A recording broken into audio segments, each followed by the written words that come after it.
Hi, I'm Stephanie Sebbing, and welcome to Quilt Addicts Anonymous.com. And today we're going to be talking about putting the sashing on our t-shirt quilt blocks that we prepared in the previous videos. The first thing I'm going to do is take my quilt block that we made out of the t-shirt and my sashing strip that does not already have the cornerstone attached. And I'm going to lay those so that it's right sides together and all my corners are matched up. You don't have to pin here, but you can if you want to. But I'm just going to keep that with my corners lined up and line it up with the edge of my presser foot, which is set so that it will sew a 1/4 inch seam as long as I keep the fabric in line with the edge of this presser foot. And then you just go ahead and sew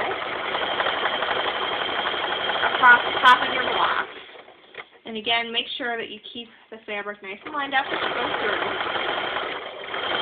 Sometimes it helps to sort of put your finger behind the presser foot to kind of keep everything going straight through the machine.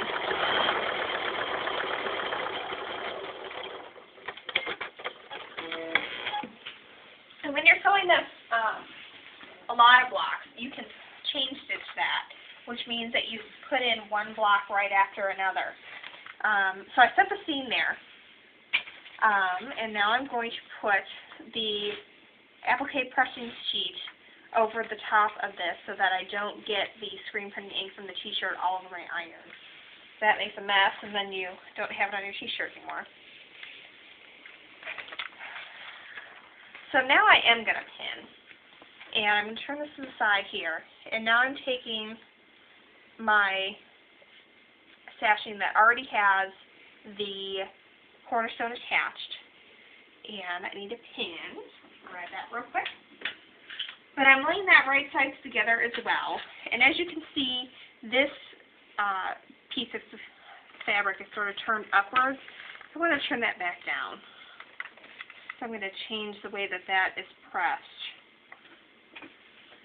So that way the seams will butt up against each other, and it helps make a smoother join.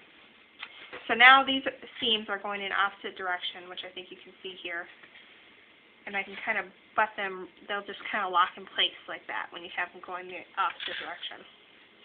I'm going to put a little pin in, catching the bottom of the seam. And this time I am going to pin because sometimes fabric likes to stretch on you a little bit as you're doing this step. So I'm going to put a pin in at the beginning and then also in the center. And that'll help keep your fabric from stretching on you as you're sewing it. So now we're going to bring this back over to the sewing machine. And we're going to sew another 1/4 inch seam. And don't ever sew over your pins. You can break a needle that way, and it can be very dangerous. So always make sure you pause before you get to your pins to pull those out. See, my fabric is stretching a little bit on me, so I'm just kind of going slow and easing that fabric in there so that we don't end up with a pleat.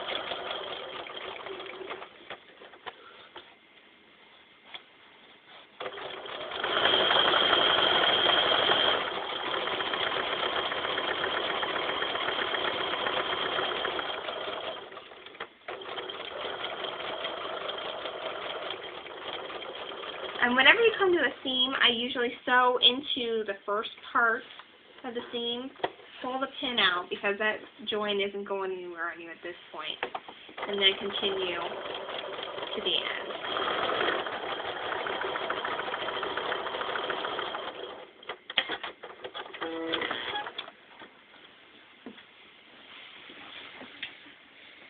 Now I've got to set the seam again.